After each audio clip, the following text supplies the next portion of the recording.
Shalom. Puji Tuhan, apa kabar saudara?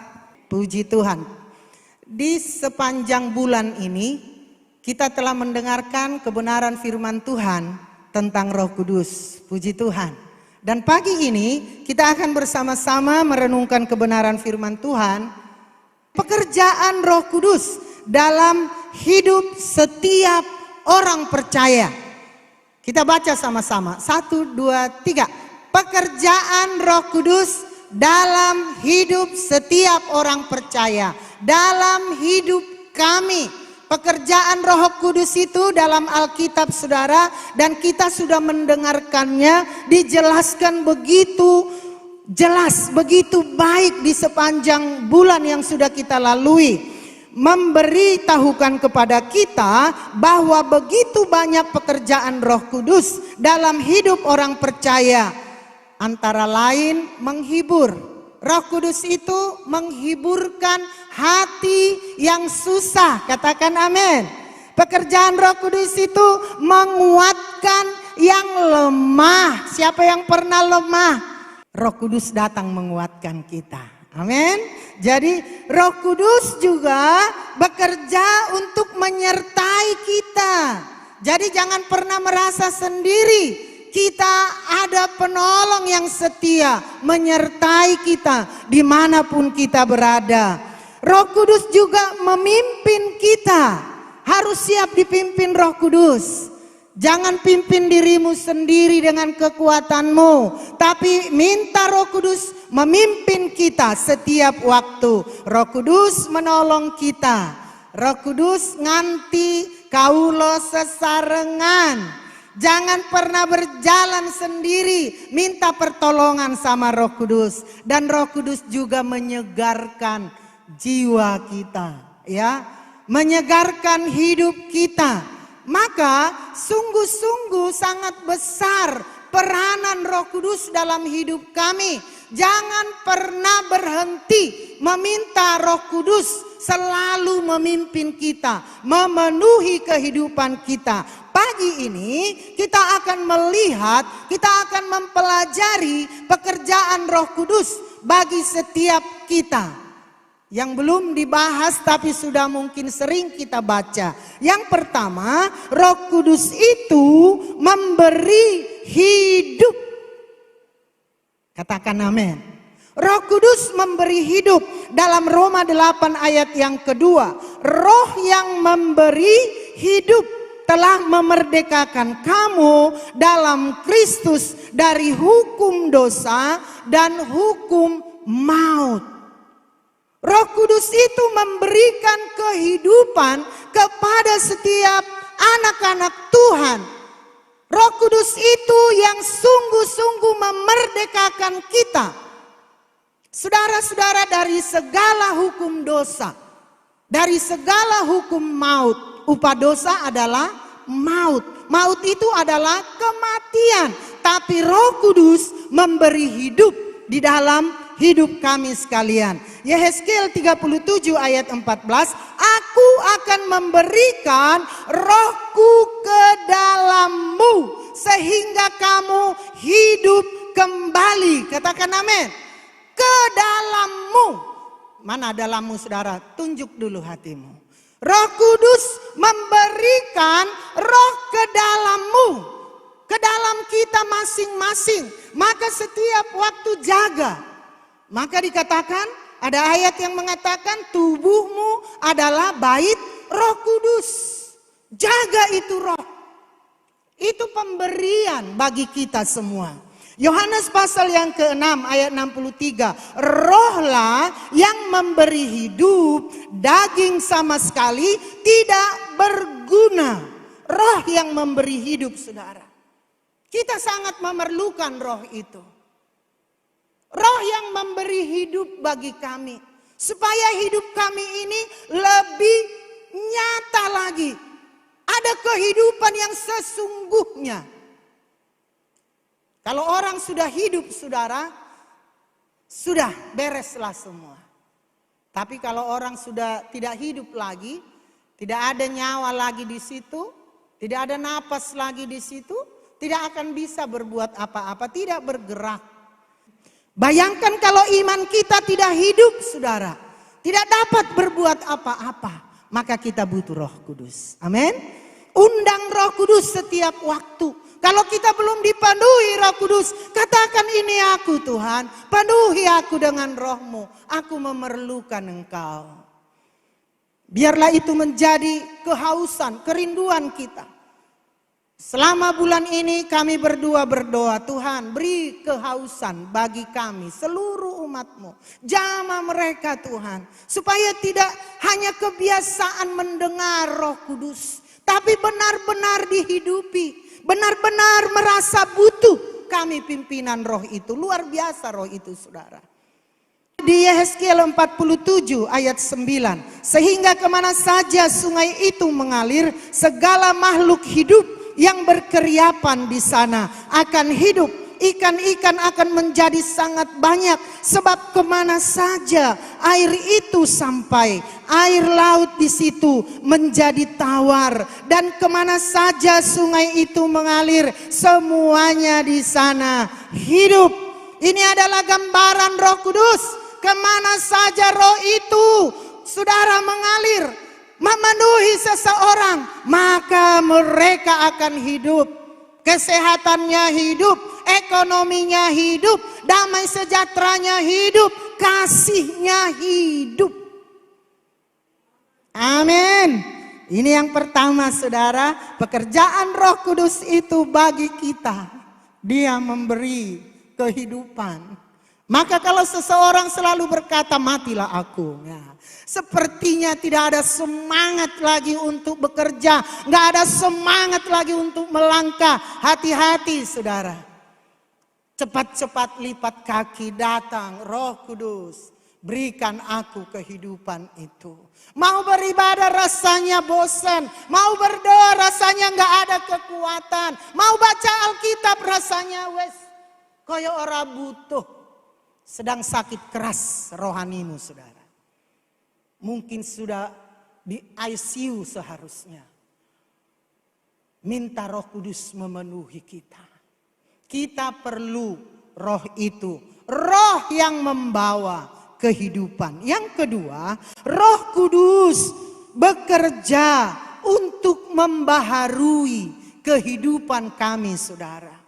Waktu Yesus mau naik ke surga, dia berkata kepada murid-muridnya, hei kamu sekalian, ingat ya, jangan tinggalkan kota Yerusalem sebelum kamu dipenuhi oleh Roh Kudus. Karena kita sangat memerlukannya. Saudara, Roh Kudus membaharui kita. Titus 3 ayat yang kelima. Pada waktu itu Dia telah menyelamatkan kita, bukan karena perbuatan baik yang telah kita lakukan, tetapi karena rahmat-Nya, oleh permandian, kelahiran kembali, dan oleh pembaharuan yang dikerjakan oleh Roh Kudus. Setiap orang yang bertobat itu adalah hasil pekerjaan Roh Kudus. Setiap orang yang membuka hati dan mau menerima Yesus sebagai Tuhan dan Juru Selamatnya, itu adalah pekerjaan Roh Kudus.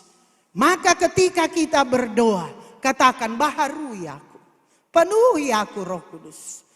Setiap orang yang dipenuhi Roh Kudus itu akan mengerjakan, memperbaharui, memperbaiki hidupnya. Baik karakternya, tabiat-tabiat buruknya, tabiat-tabiat lamanya dibaharui, dibersihkan oleh Roh itu, saudara. Maka selalu berserah, ini aku Roh Kudus. 2 Korintus 4 ayat 16. Sebab itu kami tidak tawar hati, tetapi meskipun manusia lahiria kami semakin merosot, namun manusia batinia kami dibaharui dari hari ke sehari. Dibaharui dari hari ke sehari. Sekalipun manusia jasmani ini semakin merosot, Umur bertambah, gak bisa dibohongi saudara. Seperti kami yang sudah angka mulai 50 ke atas, 60 saudara. Gak sama seperti dulu lagi. Sekalipun kita bilang aku masih kuat, tetap ada batasnya. Tapi roh yang ada di dalam kita selalu saudara ada kekuatan baru. Dibaharui kehidupan kita. Kalau mulai kelemahan itu datang, berdoa. Saya kalau sudah menghampiri Tuhan, dilawat oleh Tuhan, disegarkan. Semua tubuh ini rasanya beroleh kekuatan baru. Dicas lagi saudara. Haleluya. Jangan pernah kurangi persekutuanmu dengan Tuhan. Amin. Jangan pernah kurangi penyembahanmu kepada Tuhan. Sesibuk apapun pekerjaanmu. Sering orang kalau sudah sibuk saudara, mulai pesanan banyak, order banyak, waktunya dikurangi dengan Tuhan. Jam doanya dikurangi dengan Tuhan. Mumpung saudara, semua dunia ini akan berlalu. Yang membawa kita ke surga, imanmu dan imanku saudara. Urapan kita membuat kita bertahan dalam hidup ini hanya urapan saudara. Jangan terlena dengan dunia ini. Jangan pernah dikuasai. Saudara, harta itu dikuasai atau menguasai kita. Pekerjaan itu kita kuasai atau menguasai kita. Perlu kita tanya dalam hidup kita. Waktu itu saudara, kalau kita ikuti, tidak akan ada waktu yang longgar sekarang. Lihat di jalan, semua orang sibuk. Dikit-dikitin ya saudara. Nggak ada kesabaran, karena apa? Mengejar impian, mengejar masa depan, mengejar kesempatan. Pernah nggak kita mengejar Tuhan? Orang yang mengejar Tuhan adalah orang yang dibaharui setiap waktu di dalam Roh Kudus. Yang kerinduannya hanya untuk Tuhan. Mari kita jaga urapan itu. Yang sudah dipenuhi Roh Kudus, jaga itu saudara. Jangan pernah lupakan tujuan hidup kita, bukan dunia ini. Surga itu ada saudara. Neraka itu ada saudara. Serahkan hidup sama Tuhan. Bangun kepekaan rohani kepada Tuhan. Saudara, roh itu membaharui kita. Maka setiap anak-anak Tuhan yang dipenuhi Roh Kudus, setiap hari akan semakin cemerlang, semakin menyala, semakin berkenan kepada Tuhan, semakin benci dengan dosa, semakin senang dengan kebenaran. Perkataannya perkataan yang membangun. Kita harus dibaharui, amin. Karena tabiat kita itu harus nomor satu, ya kan? Ego manusia itu, kita selalu datang sama hadirat Tuhan, amin. Undang Roh Kudus, selesai. Orang yang dipenuhi Roh Kudus itu penuh kasih. Sebab itu kami tidak tawar hati. Jangan pernah tawar hati. Tetapi meskipun manusia lahiriah kami semakin merosot, namun manusia batinia kami dibaharui dari hari ke hari. Teman-teman saya, Bapak Ibu yang sudah lanjut usia, jangan pernah sedih. Bangun manusia rohmu. Amin. Mari kita senantiasa selalu bersukacita. Walaupun manusia jasmani kita semakin merosot. Ingat, Tuhan sedang menyediakan yang terbaik buat kita di sorga kekal selama-lamanya. Haleluya. Yang ketiga, Roh Kudus mengerjakan bagi orang percaya itu adalah memberi kuasa. Memberi kuasa kepada kita. Kisah Rasul 1 ayat yang ke-8.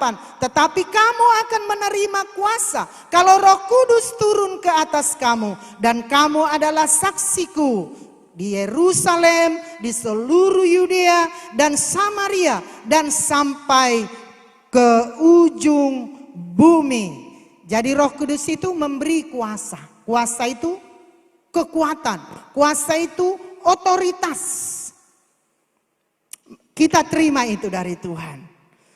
Roma 15 ayat 18, sebab aku tidak akan berani berkata-kata dengan sesuatu yang lain kecuali tentang apa yang telah dikerjakan Kristus olehku, yaitu untuk memimpin bangsa-bangsa lain kepada ketaatan oleh perkataan dan perbuatan. Lihat ayat 19, oleh kuasa, tanda-tanda dan mujizat-mujizat, dan oleh kuasa Roh. Demikianlah dalam perjalanan keliling di Yerusalem sampai ke Ilirikum, aku telah memberitakan sepenuhnya Injil Kristus. Hanya oleh kuasa Roh Kudus. Rasul Paulus berkata, aku bisa melakukan semua pelayanan ini bukan karena kuat dan gagahku. Saudara, kita harus menyadari semua bisa kita lalui di tahun 2024 ini bukan karena kekuatanku, tapi oleh kuasa yang kita terima daripada Tuhan. Rindukan kita setiap waktu dipenuhi kuasa otoritas ilahi yang dari Roh Kudus. Haleluya. Jadi bukan kita lagi, tapi Roh yang ada di dalam kita. Maka kekuatan anak-anak Tuhan, orang percaya itu bukan apa yang ada di luar sini, saudara. Kita tidak dipengaruhi oleh situasi dan kondisi yang ada di luar diri kita, sehingga kita gampang hilang damai sejahtera. Orang yang dipenuhi Roh Kudus itu dari dalam kekuatannya, katakan amin. Ada damai sejahtera di hati, ada sukacita, ada kasih. Yang terakhir, saudara, apa itu pekerjaan Roh Kudus? Roh Kudus memberikan kita karunia Roh. Ini yang terakhir, saudaraku. 1 Korintus 12 ayat 4. Jadi karunia Roh itu kita terima dari Roh Kudus. 1 Korintus 12 ayat 4, ditayangkan ya. Ada rupa-rupa karunia, tetapi satu Roh. Dan ada rupa-rupa pelayanan, tetapi satu Tuhan. Dan ada berbagai-bagai perbuatan ajaib, tetapi Allah adalah satu yang mengerjakan semuanya dalam semua orang. Tetapi kepada setiap orang dikaruniakan penyataan Roh untuk kepentingan bersama.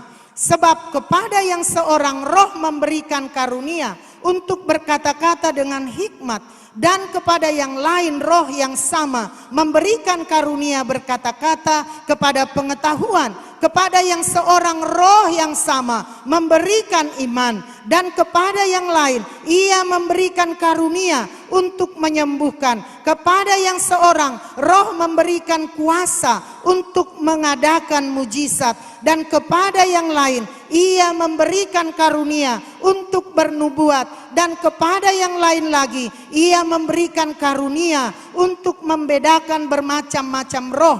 Kepada yang seorang Ia memberikan karunia untuk berkata-kata dengan bahasa roh, dan kepada yang lain Ia memberikan karunia untuk menafsirkan bahasa roh itu. Tetapi semuanya ini dikerjakan oleh Roh yang satu dan yang sama, yang memberikan karunia kepada tiap-tiap orang secara khusus seperti yang dikehendakinya.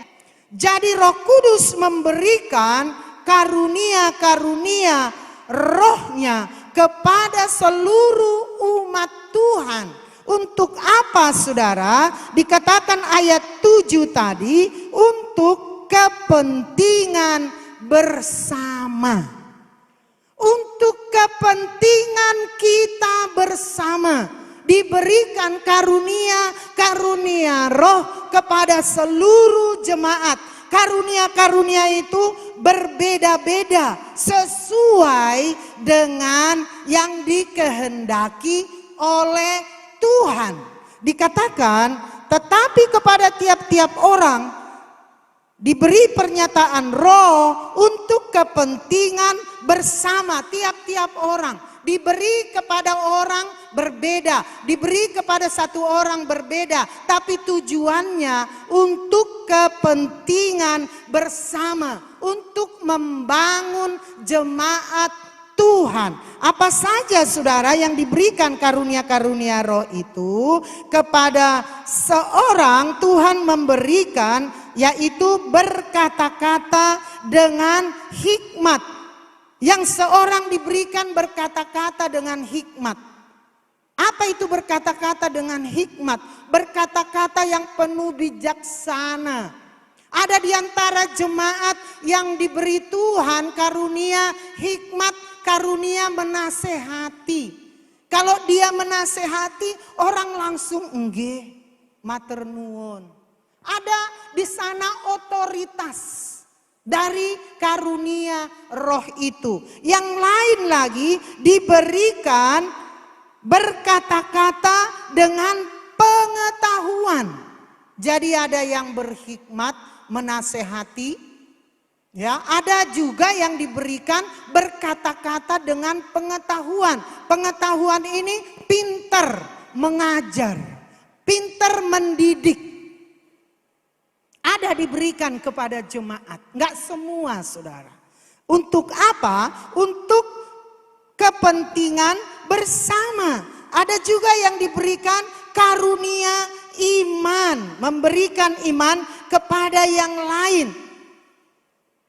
Pada yang lain, dia memberikan karunia untuk menyembuhkan. Amin. Kalau kita diberikan karunia menyembuhkan, jangan saudara tahan itu. Doakan kalau kita mengerti yang sakit, sembuh. Dalam nama Yesus doakan, sebut namanya saudara. Karunia menyembuhkan. Kepada yang seorang, roh memberikan kuasa untuk mengadakan mujizat. Kepada yang lain ia memberikan karunia untuk bernubuat. Kepada yang lain diberikan karunia untuk membedakan bermacam-macam roh.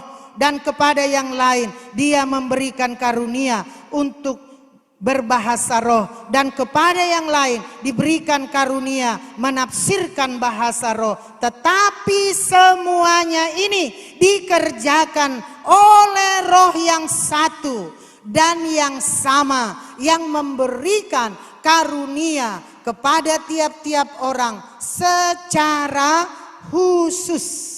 Roh Kudus itu memberikan kepada seseorang seperti yang dikehendakinya. Amin.